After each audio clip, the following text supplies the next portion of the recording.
Nessa manhã, irmãos, eu quero trazer a memória, não estou repetindo mensagem, mas quero trazer a memória sobre a visão da nossa igreja, que é Atos 2, 42 e 47. Deixa a Bíblia aberta, nós não vamos ler ainda.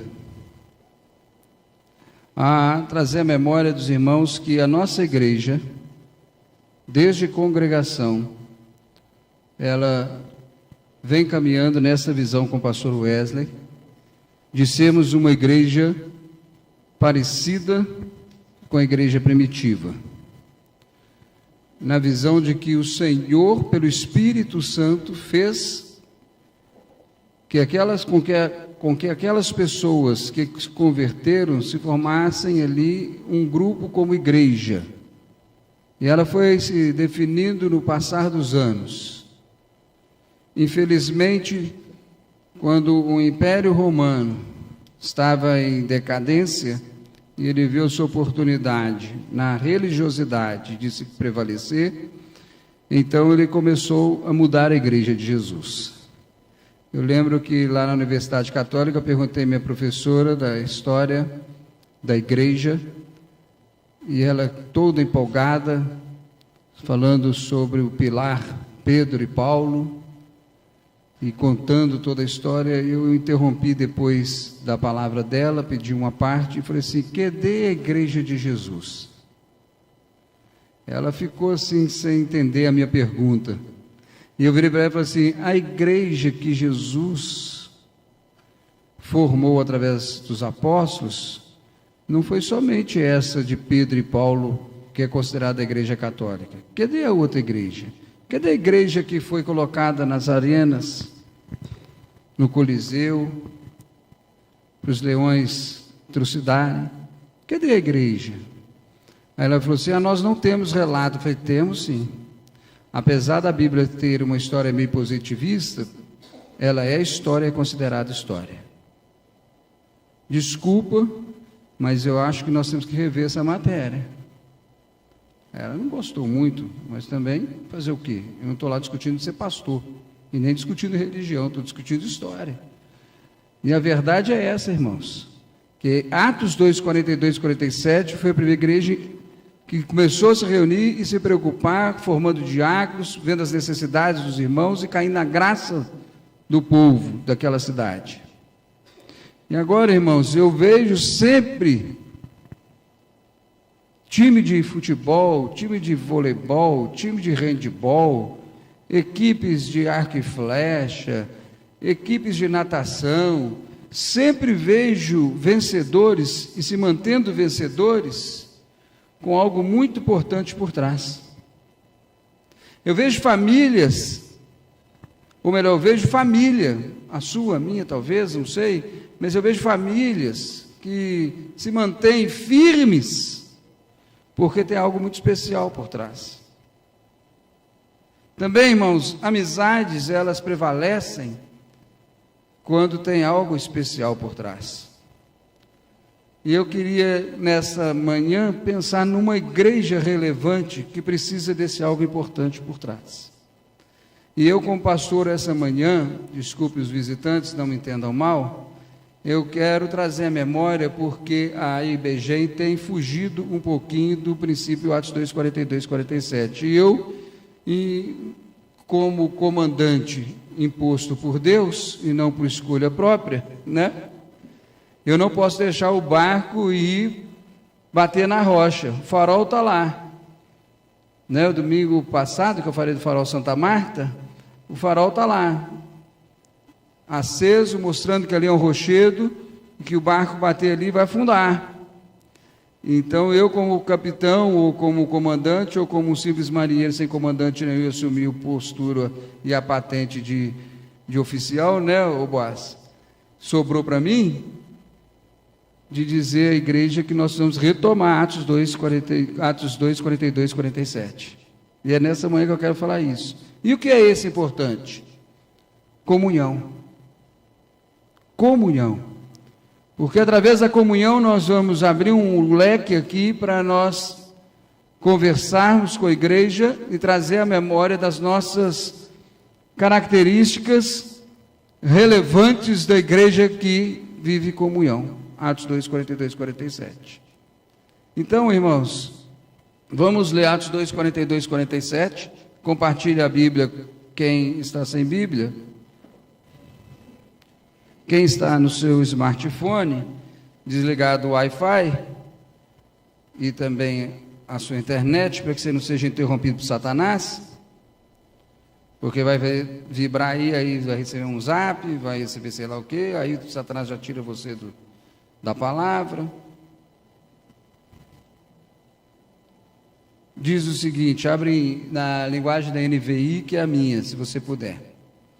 Eles se dedicavam ao ensino dos apóstolos, à comunhão, partir do pão e às orações. Todos estavam cheios de temor, muitas maravilhas e sinais eram feitos pelos apóstolos. Os que criam mantinham unidos e tinham tudo em comum. Vendendo suas propriedades e bens, distribuíam cada um conforme a sua necessidade. Todos os dias continuavam a reunir-se no pátio do templo, partiam pão em suas casas e juntos participavam das refeições com alegria e singeleza de coração. Esses aí são os grupos familiares, louvando a Deus e tendo a simpatia de todo o povo. E o Senhor lhe acrescentava diariamente os que iam sendo salvos. Salmos 133, também já no Velho Testamento, o Salmo Davídico já tinha preocupação sobre essa questão e via a comunhão como um instrumento para Deus agir no meio do povo. Como é bom e agradável quando os irmãos convivem em união. É como óleo precioso derramado sobre a cabeça que desce pela barba de Arão. Isso significa o seguinte: quando Moisés ungiu Arão, o óleo desceu pela sua barba até as orlas do seu vestido. É como o orvalho de Hermon que desce sobre os montes de Sião. Ali o Senhor concede a bênção da vida para sempre. Amém? Vamos orar. Pai, em nome de Jesus, diminua o teu servo, cresça o Senhor com a autoridade do Espírito Santo nesta casa de oração, que o Senhor possa trabalhar no nosso coração, na nossa mente, quebrando a nossa vida, tirando todo o preconceito formado, toda barreira, para que o Espírito Santo venha agir em nossos corações. Em nome de Jesus, amém. Amém? Comunhão. Nós temos vários significados teológicos para a comunhão. Mas hoje eu quero pensar em comunhão sendo a unidade da igreja vivendo o Evangelho de Jesus. Vire para a pessoa do seu lado e diga para ela: comunhão é a unidade da igreja vivendo o Evangelho de Jesus. Quais são as características de uma igreja que está perdendo a comunhão? Quais são essas características? Primeira, ela forma grupinhos dentro da igreja. Uma igreja de Atos 2, 42 e 47 não é formada de grupinhos, mas de igreja, de corpo. Existem ali suas organizações, por faixa etária, às vezes por interesse, mas somos todos um corpo. Se é uma atividade na igreja IBGEM de mulheres, nada impede de qualquer homem estar aqui para assistir às atividades e de participar. Se é uma atividade de crianças, nada impede de um adulto, de um jovem, de adolescentes vir participar, cooperar. Se é uma atividade de jovens e adolescentes, nada impede de casados ou viúvos ou solteiros mais experimentados de virem participar. Por quê, irmãos? Porque a nossa igreja ela foi organizada dessa forma e ela não vai perder essa característica de Atos 2, 42 e 47. E uma igreja inteligente, ela sabe muito bem que o seu lugar em cada momento. Se é uma atividade de criança aqui na igreja, eu vou vir como pastor, vou participar naquilo que eu puder, e não vou me virar uma criancinha. Não é isso que nós estamos falando. Mas é impossível de impedir do irmão José, vi num encontro de adolescentes. Ninguém pode fazer isso, somos corpo. Então, uma igreja que começa a formar grupinhos, ela está fugindo de Atos 2, 42, 47. Segunda característica de uma igreja que está fugindo, Atos 2, 42, 47, fugindo da comunhão. Estamos pensando só na comunhão. Mentira. Todos nós sabemos que o pai da mentira é o diabo. João 8, 44. Mas, infelizmente, a mentira ela tem tomado uma figura diferente. Chama meia mentira e omissão da verdade. Eu falo só meia verdade. Então virou meia mentira. Não, é mentira. Eu omiti a verdade porque vai trazer um certo constrangimento. É mentira. E nós não temos o pai e o diabo, temos? Temos, irmãos? Não, nós somos da verdade.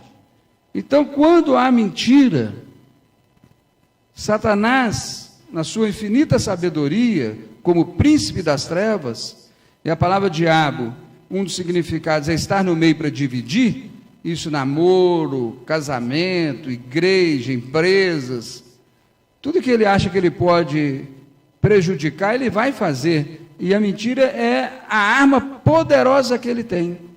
Por isso, quando você vai lá em Gálatas, sobre o fruto do pecado, da carne, você não encontra mentira. Porque a mentira, ela não é no nível horizontal. Mas lá em Gálatas, o pecado da carne é na horizontal, é entre o irmão. Quando mente, ele vai na vertical. Porque o nosso pai da verdade odeia mentira. Também outra característica é a soberba. Eu participo de tudo, eu estou fazendo isso, eu estou acontecendo, estou fazendo acontecer. Meu irmão, Deus vai quebrar o soberbo, diz em Provérbios, sem que haja cura. A soberba é uma carapaça de uma mentira espiritual. A soberba é o orgulho vestido de Pierre Cardin, Yves Saint Laurent e Gucci. É bonito, bonito nada, vai quebrar, Deus vai quebrar, porque Deus não tem parceria com orgulhoso, com soberbo. Se você participa de tudo, a igreja, glória a Deus, precisamos que todo mundo participe de tudo, a igreja. Mas a Bíblia ensina que nós devemos cooperar com os irmãos, considerando uns aos outros superior a si mesmo. Amém? Tem alguma coisa que não está sendo bíblica até agora? Fofoca. Graças a Deus, na IBG tem uma Camila visitante, fica constrangida não, viu, Camila? Mas ela é cristã. A igreja já votou, nós tivemos problemas no passado, tivemos de votar em sessão. Se irmão que estiver fofocando, escondidinho, ele não pode fazer parte da igreja. Ele tem que se reconciliar urgente. Porque a fofoca é aquele instrumento que difama a pessoa sem saber que ela está difamada. Está sendo difamada. É muito feio. É muito feio. Murmuração é outra característica de uma igreja que está perdendo a comunhão. Reclama de tudo e não faz nada. Vê defeito em tudo, não ajuda a resolver nada. Não consegue enxergar como Deus está abençoando. Ela passa a ser tão negativa, como eu falei do ano passado, que se você estiver comendo um prato de macarrão, para, porque vai azedar. De tão negativa que é a pessoa. E a Bíblia nos ensina, eu não quero que você assista aquela mentirada da Record, porque Deus não tem pacto com a luz e trevas, que eles estão julgando aí televisão, estão julgando em ônibus, tudo quanto é lugar aí sobre os 10 mandamentos, mentira. Eles não vão falar da Bíblia, eles vão usar a Bíblia para encher o bolso deles, colocando sensualidade, com certeza, pode ter certeza disso, porcariada, mentirada. Mas a Bíblia fala a verdade sobre os 10 mandamentos, que aquele povo que saiu do Egito, só Josué e Calebe entraram na terra prometida. Por quê? Por 2 motivos: idolatria e murmuração. Uma igreja que foge do princípio da comunhão, ela não tem interesse pela oração e pela palavra de Deus. Porque se ela tivesse interesse pela oração e a palavra de Deus, ela não formaria grupo, ela não mentiria, não seria soberba, nem fofocava, nem murmurava. Por quê? Porque a pessoa que busca Deus em oração e estuda a palavra, ele tem relacionamento com Deus. Deus fala com ele, e ele fala com Deus, ele procura andar na ética da palavra de Deus, como discípulo de Jesus. Também, irmãos, que tem atrapalhado a comunhão da igreja é a irresponsabilidade. A falta de compromisso. É bom falar que tem compromisso. É bom mesmo. É interessante, até colocar um adesivo no carro. Eu tenho compromisso com Jesus. Tudo bem. Mas entre escrever e andar divulgando e viver compromisso são duas coisas bem diferentes. E a pessoa sem compromisso é uma pessoa irresponsável. E às vezes nós rotulamos uma pessoa irresponsável por algumas atitudes temporárias dela. Mas a Bíblia diz que se você quebra uma letra da lei, quebra toda a lei. Então nós devemos procurar termos uma vida mais responsável. E não quero aqui dizer com essa palavra que eu estou colocando canga ou jugo nas minhas ovelhas. Não é isso, porque nós vivemos num mundo tão complexo que nós sabemos perfeitamente que para várias pessoas é muito difícil estar todos os cultos da igreja. No passado era mais fácil. Apesar do avanço do transporte e tudo mais, a vida ficou mais complicada, ficou mais atarefada. Mas, se eu falo que eu estou, eu estou. Se eu falo que eu fui, eu já fui. Eu não sou daquela pessoa que liga para o seu Júlio e fala: ó, seu Júlio, prepara aí que eu já estou chegando. Só que eu esqueci de falar que eu estou chegando meu carro na garagem. Ele entendeu que eu estou chegando aonde? Você é um cara tremendo irresponsável. Ó, seu Júlio, não vou mais não, porque aconteceu um negócio aqui que aconteceu. Ih, rapaz, nem vou te contar.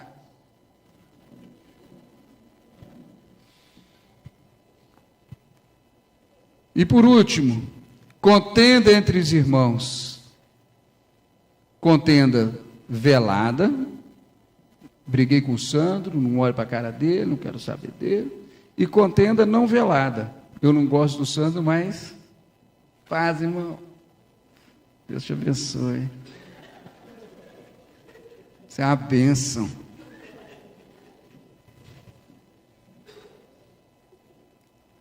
Provérbios 6. Vamos lá? Para a gente caminhar para a segunda parte e encerrarmos o culto. Provérbios 6.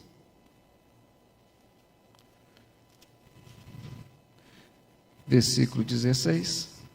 Em diante. As 6 coisas que o Senhor odeia, 7 coisas que Ele detesta. Provérbios 6, 16. As 6 coisas que o Senhor odeia, 7 coisas que Ele detesta: olhos altivos, língua mentirosa, mãos que derramam sangue inocente, coração que traça planos perversos, pés que se apressam para fazer o mal, a testemunha falsa que espalha mentiras e aquele que provoca discórdia entre os irmãos. Esse é o lado negativo. Mas agora nós vamos para o lado positivo de Atos 2, 42 e 47. A Bíblia nos ensina que a característica algumas características da igreja que procura viver a comunhão de Atos 2, 47, ela começa com o entendimento de uma igreja como um corpo em Cristo Jesus, que Ele é a cabeça, o governo é dele, e a igreja é o corpo que serve a Deus. Efésios 4. Abre aí. Efésios 4, 4 a 6. Há um só corpo, um só Espírito, assim como a esperança para a qual vocês foram chamados é uma só. Há um só Senhor, uma só fé, um só batismo, um só Deus e Pai de todos, que é sobre todos, por meio de todos, em todos. Amém? Um corpo. um corpo dentro de uma doutrina bíblica, uma doutrina que está relacionada com a palavra de Deus. A Bíblia ensina que nós temos que nos esforçarmos, versículo 3, para essa unidade do Espírito, que é o vínculo da paz. Quando a igreja está em comunhão entre os irmãos, em comunhão com Deus, há paz na igreja. Não há lugar para o pecado. Tudo que nós falamos lá em cima é pecado. Eu só não coloquei ainda o pecado escondido no coração da ovelha, que peca escondido na sua casa, na rua, no trabalho, com seus olhos, com sua boca, com seu ouvido. Mas eu não precisava nem falar. Mas a igreja, que é corpo, ela tem essa unidade com o Espírito Santo, numa única só doutrina, de que o Espírito Santo é derramado sobre ela, na esperança da ressurreição de Jesus, da vida eterna, da vida com Deus. Fomos chamados desse só único Senhor, para servir um único Senhor, numa única fé em Cristo Jesus. Um único batismo derramado pelo nosso Senhor e Salvador Jesus Cristo. Um só Deus e Pai. Que é sobre mim, é sobre você, é sobre todos nós. Segundo, a igreja, característica da igreja que procura andar na comunhão do Espírito Santo, ela é formada e sustentada na verdade. Vamos lá, não precisa nem abrir, só para o visitante abre aí João 6,14. Vamos falar de cor? Disse Jesus: eu sou o caminho, a verdade e a vida. Ninguém vem ao Pai se não for por mim. Agora, 2 Coríntios, vamos lá, gente, vamos abrir a Bíblia. 2 Coríntios 13, o último capítulo do livro de Coríntios, das cartas de Coríntios, versículo 8.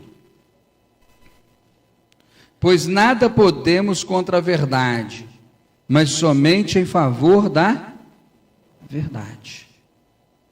Então a igreja tem característica da comunhão, ela procura andar na verdade, somente a verdade. Nesse é o juramento lá nos Estados Unidos, os operadores de direito aí, não é assim?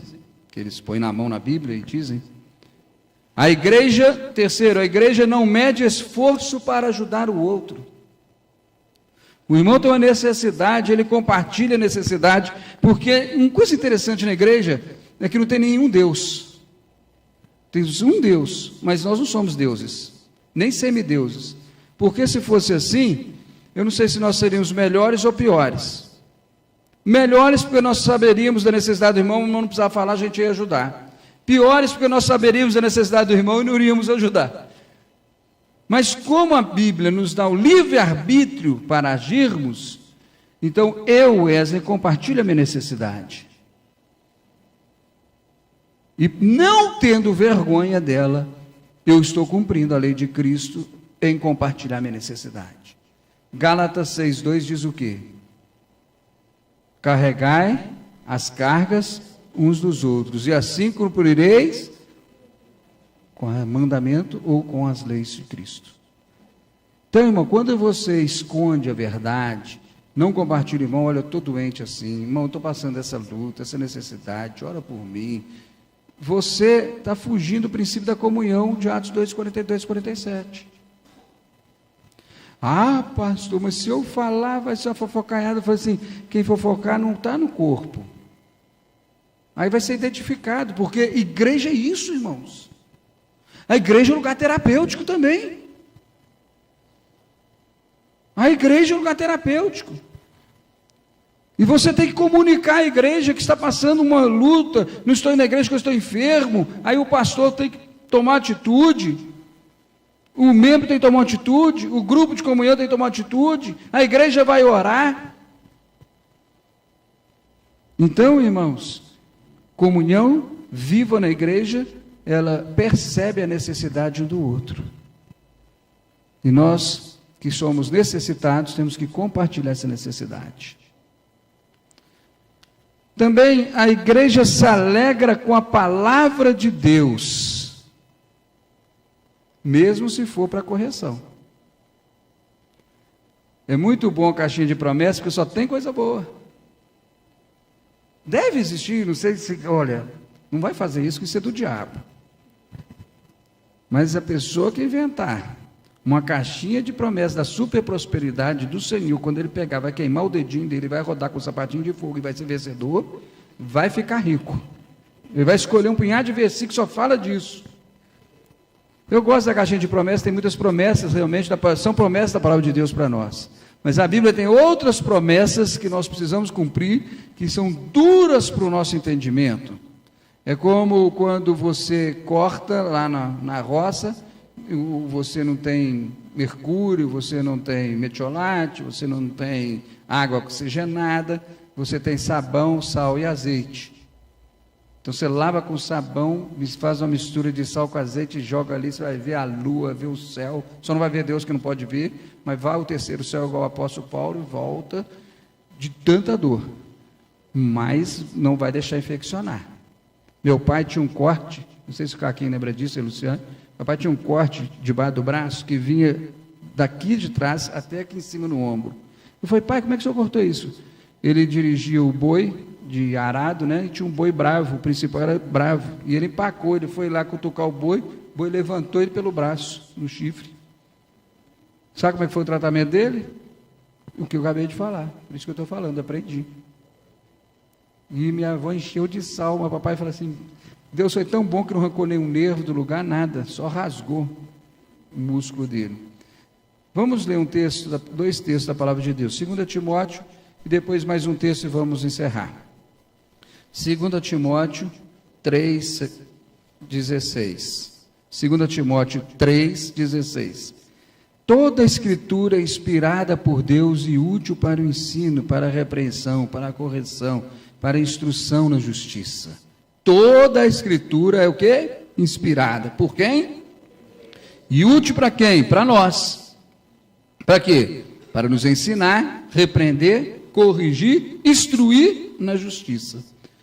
Hebreus 4:12. Livro de Hebreus 4:12. Hebreus 4:12. Pois a palavra de Deus é viva e eficaz e mais afiada que qualquer espada de dois gumes. Ela penetra até o ponto de dividir a alma, o espírito, junto a medulas, julga os pensamentos e intenções do coração. E por último, mais uma característica da igreja que anda em comunhão.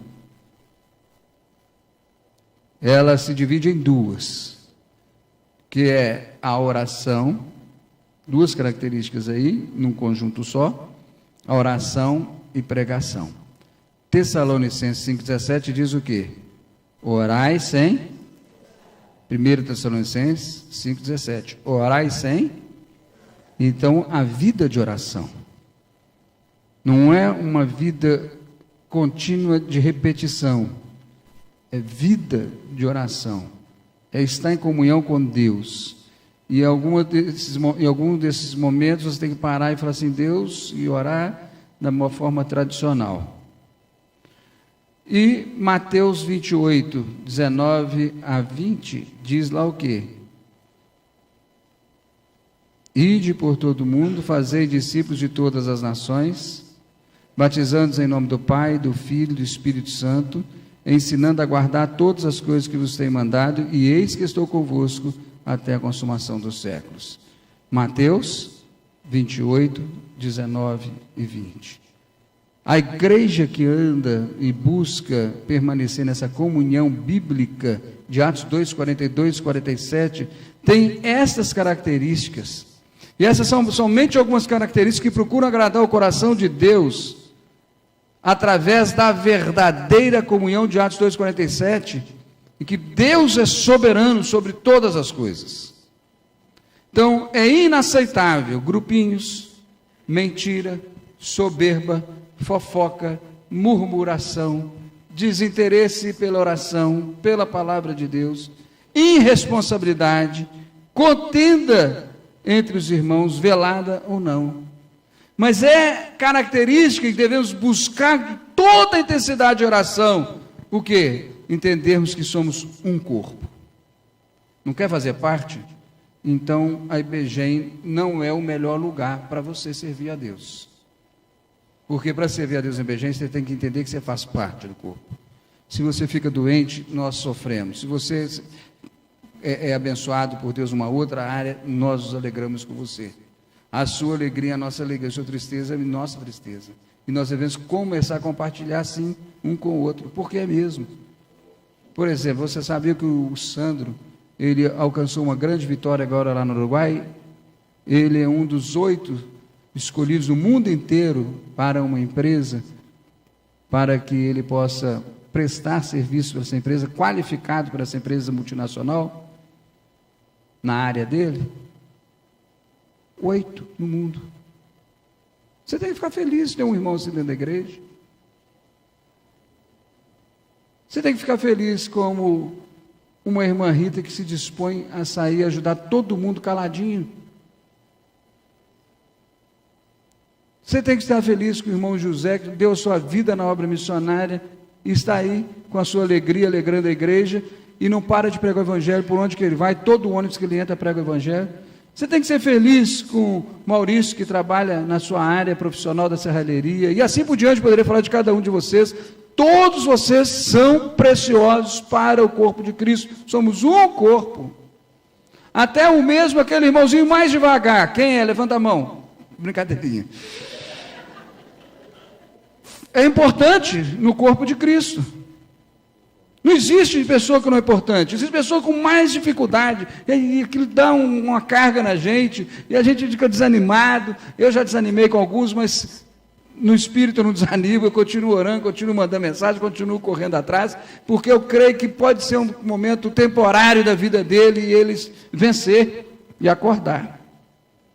Uma igreja de comunhão, essa igreja que é sustentada na verdade e fala a verdade, que se preocupa em ajudar um ao outro, que se alegra com a palavra de Deus e que busca estar em sempre oração e pregando o evangelho. Que Deus os abençoe em nome de Jesus.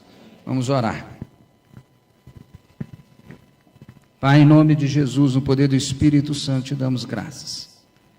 E cremos, ó Pai, que a palavra que o Senhor nos trouxe hoje é para revermos e voltarmos aos princípios de Atos 2, 42 e 47.